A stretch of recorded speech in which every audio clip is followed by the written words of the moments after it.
आणि आता बुलेटिनमध्ये पाहूयात राज्यातल्या टॉप 18 बातम्या। बंगालच्या उपसागरामध्ये निर्माण झालेल्या मॅन्डौस चक्रीवादळाचा महाराष्ट्रात परिणाम दिसणार आहे। 15 डिसेंबरपर्यंत राज्यात पावसाळी स्थिती राहणार आहे। बहुतांश ठिकाणी ढगाळ वातावरण असणार असून काही ठिकाणी हलक्या सरी बरसणार आहेत। कांद्याच्या दरात घसरण झाल्याने शेतकरी चिंतेत असून शेतकऱ्यांकडून कांद्याची साठवणूक केली जाते। कांद्याचा तुटवडा झाल्यास साठवलेल्या कांद्याला चांगला भाव मिळेल अशी शेतकऱ्यांना आशा आहे। राज्यातील तलाठी भरती आणि मंडळ अधिकारी पदोन्नती प्रक्रियेला गती मिळणार आहे। 3110 तलाठी पदांसाठी भरती आणि 518 मंडळ अधिकारी पदोन्नती प्रक्रिया लवकरच सुरू होणार असल्याची माहिती महसूल मंत्री राधाकृष्ण विखे पाटील यांनी दिली आहे। आरोग्यवर्धिनी केंद्रामध्ये 1406 समुदाय आरोग्य अधिकाऱ्यांची पदं रिक्त आहेत, ती लवकरच भरण्यात येतील अशी माहिती राज्याचे आरोग्यमंत्री डॉक्टर तानाजी सावंत यांनी दिली आहे। या केंद्रामध्ये 13 प्रकारच्या सेवा रुग्णांना दिल्या जातात। नागपूरजवळ सर्व सुविधायुक्त महारुद्र प्रशिक्षण केंद्र उभारणार असल्याची माहिती वन आणि सांस्कृतिक कार्यमंत्री सुधीर मुनगंटीवार यांनी दिलेली आहे। राज्यातील 1,92,000 ग्रामपंचायत सदस्य सरपंचांना प्रशिक्षण दिलं जाणार आहे। नागपूर मेट्रोच्या फेज 2 ला केंद्रीय मंत्रिमंडळाची मंजुरी मिळालेली आहे। या टप्प्यामध्ये 43.8 किलोमीटर लांबीच्या मेट्रो रेल्वेचं जाळं उभारण्यात येणार आहे। कन्हान बुटीबोरी हिंगण्यापर्यंत मेट्रोचा विस्तार होणार आहे। पंतप्रधान नरेंद्र मोदी 11 तारखेला फेज 2 चं भूमिपूजन करणार आहेत। एसटी महामंडळाला करण्यात येणाऱ्या मदतीपैकी सरकारकडून अद्याप 770 कोटी येणं बाकी आहे, त्यामुळे एसटी कर्मचाऱ्यांचं वेतन रखडलेलं आहे। आता पुढील आठवड्यात या कर्मचाऱ्यांना वेतन मिळण्याची शक्यता वर्तवण्यात आली आहे। वीज कंपन्यांमधील कर्मचारी आणि अभियंते आणि अधिकाऱ्यांच्या 30 संघटनांनी वीज उद्योगाच्या खासगीकरणाला विरोध करत बेमुदत संपाचा निर्णय घेतलेला आहे। 12 डिसेंबर 2022 ते 18 जानेवारी 2023 या कालावधीमध्ये बेमुदत संप पुकारण्यात आलाय।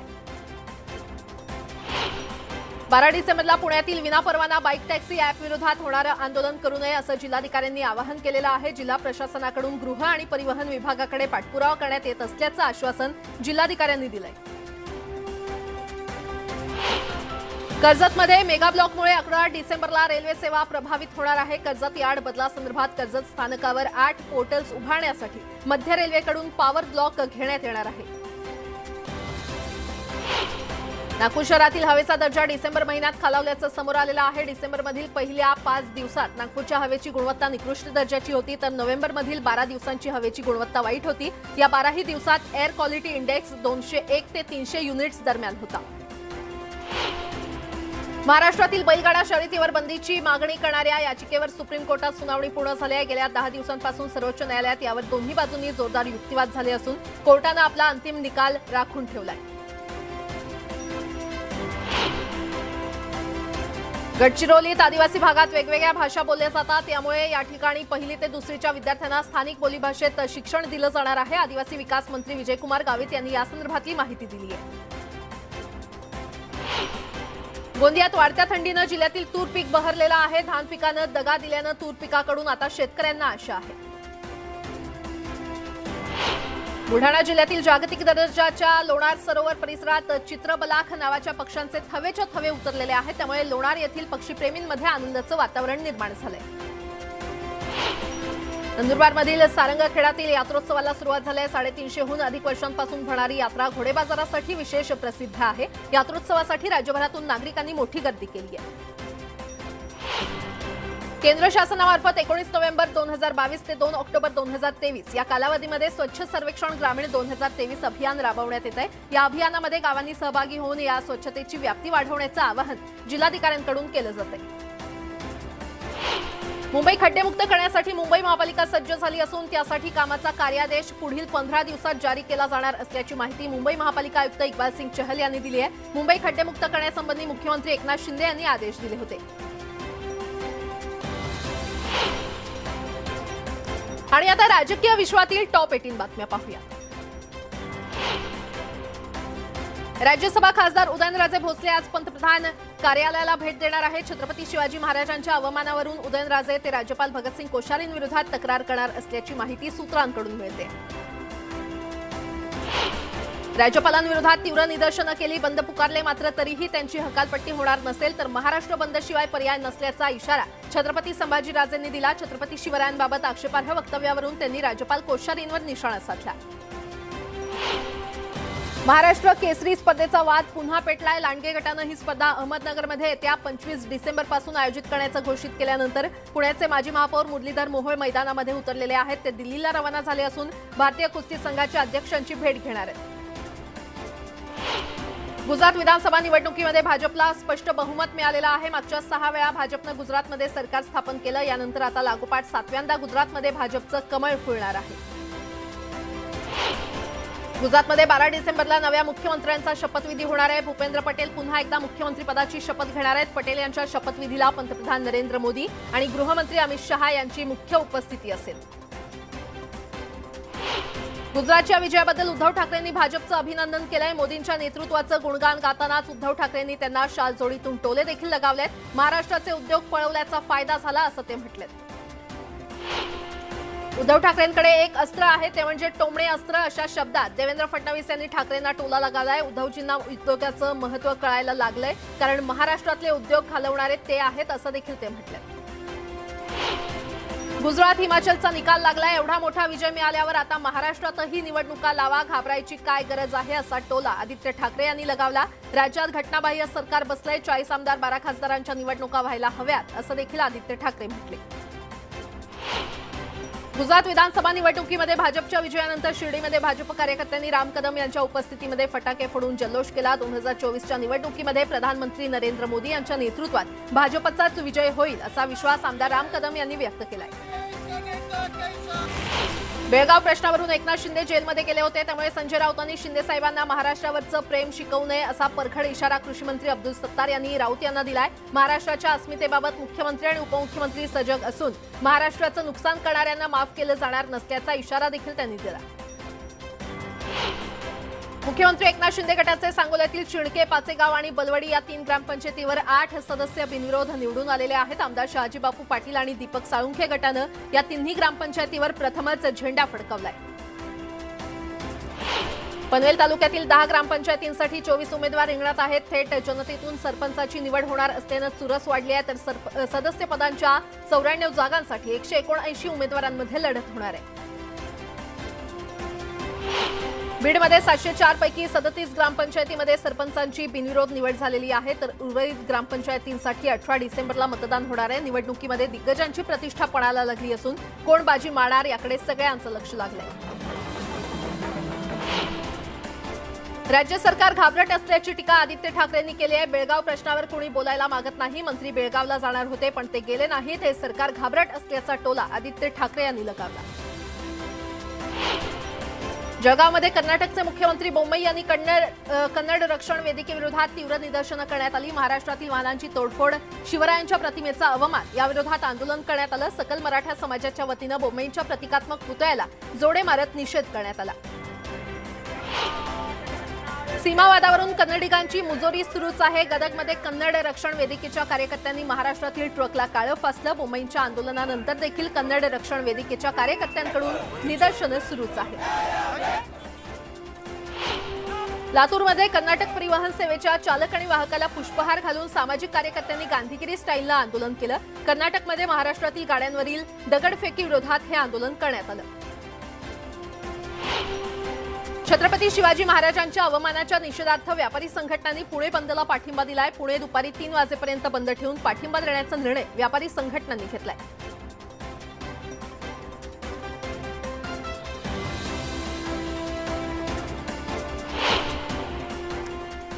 आणि आता पाहूयात राष्ट्रीय टॉप 18 बातम्या।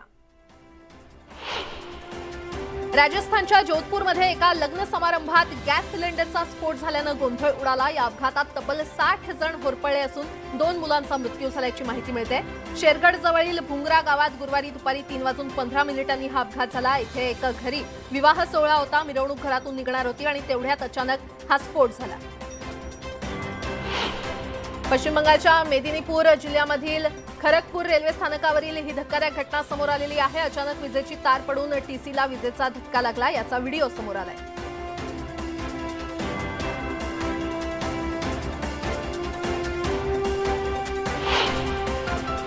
परमजीत कौर नावाच्या महिलेनं पतीच्या निधनानंतर संपूर्ण कुटुंबाच्या उदरनिर्वाहासाठी चालवण्यास सुरुवात केलेली आहे। दरम्यान या महिलेचा व्हिडिओ प्रसिद्ध उद्योगपती आनंद महिंद्रा यांनी ट्विट करत परमजीत कौर यांच्या या धाडसी पावलाचं कौतुक केलं। जगभरातील महिलांच्या तुलनेत भारत आणि पाकिस्तानातील महिला जास्त चिडचिडे आणि तणावग्रस्त असल्याचं गेलप वर्ल्ड पोलच्या सर्वेतून समोर आलेलं आहे। भारतामध्ये पुरुषांच्या रागाचा स्तर 27.8% आहे, तर महिलांमध्ये तो 40.6% असल्याचं समोर आलं।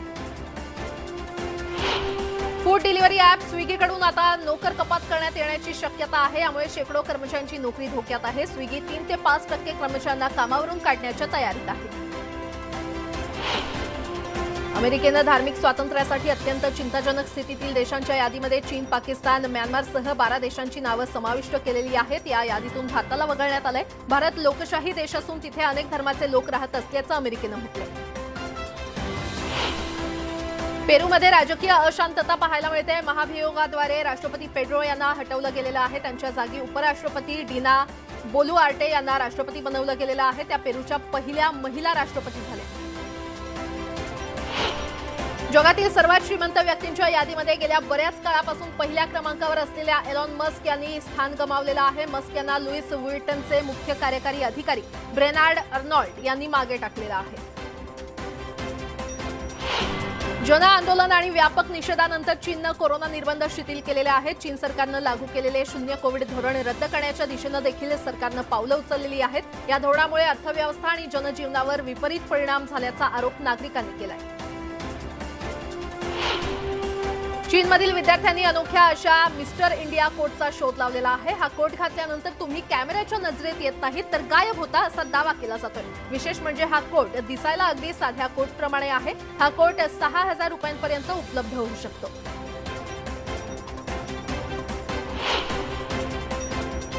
आणि आता मनोरंजन विश्वातल्या टॉप 18 बातम्या पाहूया।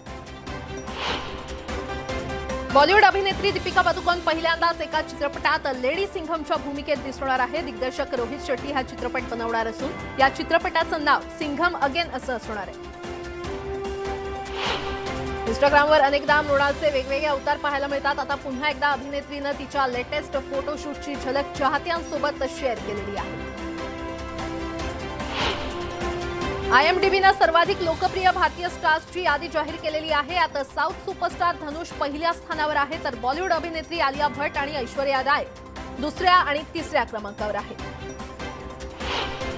दिग्दर्शक अनुराग बसू आणि निर्माते भूषण कुमार दोघं मिळून मेट्रो इन दिनो हा सिनेमा घेऊन येत आहेत। या सिनेमात आदित्य रॉय कपूर, सारा अली खान, अनुपम खेर, नीना गुप्ता, पंकज त्रिपाठी, कोंकणा सेन शर्मा आणि अली फजल तसंच फातिमा सना शेख अशी तगडी स्टार कास्ट आहे। बॉलिवूड अभिनेता अक्षय कुमारनं अलीकडेच अली अब्बास जफर निर्मित नवोदित टायगर श्रॉफ सोबत बडे मियां छोटे मियां नावाचा चित्रपट साईन केला होता। या सिनेमामध्ये दक्षिणेतील अभिनेता पृथ्वीराज सुकुमारन एक विशेष भूमिका साकारताना दिसणार आहे। NBK 108 या बहुप्रतीक्षित चित्रपटाच्या शूटिंगला 8 डिसेंबर रोजी सुरुवात होणार आहे। या सिनेमाचं दिग्दर्शन अनिल रविपुडी यांनी केलेलं आहे। नंदामुरी बालकृष्णा यांची या सिनेमामध्ये प्रमुख भूमिका असेल। संजय लीला भंसाली यांनी नुकताच त्यांचा पहिला संगीत अल्बम सुकून रिलीज केलेला आहे। या म्युझिक अल्बममध्ये श्रेया घोषाल, अरमान मलिक, पॅपॉन, प्रतिभा बघेल, शैल हाडा आणि मधुबंदी बागची या दिग्गज गायकांनी गायलेल्या 9 गाण्यांचा समावेश आहे। अभिनेते मनोज बाजपेयी यांनी त्यांच्या आगामी सिर्फ एक बंदा काफी है या सिनेमाचं शूटिंग पूर्ण केलेलं आहे। या सिनेमात मनोज बाजपेयी एक महत्त्वाची भूमिका साकारणार आहेत। या सिनेमाचा पहिला लुक प्रदर्शित करण्यात आलाय। तेलुगू सुपरस्टार चिरंजीवीनं त्याचा आगामी चित्रपट वॉल्टेर विरय्याच्या प्रदर्शनाची तारीख जाहीर केलेली आहे। हा चित्रपट 13 जानेवारीला प्रेक्षकांच्या भेटीला येणार आहे। बॉलिवूड स्टार जान्हवी कपूरनं काही खास फोटो इंस्टाग्रामवर शेअर केलेले आहेत। यात जान्हवीचा बोल्ड आणि ग्लॅमरस लुक पाहायला मिळतोय। अभिनेत्री कियारा अडवाणीचा भाऊ मिशाल अडवाणी सोबतचा फोटो समोर आलेला आहे। मिशालनं हा फोटो त्याच्या इंस्टाग्रामवर शेअर केला असून भावा बहिणींचं हे प्रेमाचं नातं चाहत्यांच्या पसंतीस उतरलंय। सारा अली खान आणि सुशांत सिंग राजपूतचा केदारनाथ सिनेमा प्रदर्शित होऊन 4 वर्ष झालेली आहेत। या निमित्तानं सारानं सोशल मीडियावर शूटिंग दरम्यानचे फोटो शेअर करून एक भावूक पोस्ट लिहिली आहे। नोएडाच्या मादाम तुसाद इंडिया या वॅक्स म्युझियममध्ये वरुण धवनच्या मेणाच्या पुतळ्याचं अनावरण करण्यात आलं। DFL मॉल ऑफ इंडियाच्या 4थ्या मजल्यावर असलेल्या वॅक्स म्युझियममध्ये हा पुतळा बसवण्यात येणार आहे। टीव्ही अभिनेत्री कृष्णा मुखर्जी लवकरच लग्न बंधनात अडकणार आहे। कृष्णानं एक खास व्हिडिओ शेअर करत याची माहिती दिली। अभिनेता राजपाल यादवनं नुकतंच हेअर ट्रान्सप्लांट केलेला आहे। कपाळाच्या बाजूच्या भागांमध्ये केस कमी असल्यानं त्यानं हेअर ट्रान्सप्लांट केलंय। अभिनेत्यानं त्याच्या नवीन लुकमध्ये फोटो देखील शेअर केले। गुगलने इयर इन सर्च 2022च्या यादीचं अनावरण केलेलं आहे। यात भारतात सर्वाधिक शोधल्या गेलेल्या लोकांमध्ये ललित मोदी आणि सुष्मिता सेन यांनी 4थं आणि 5वं स्थान पटकावलंय।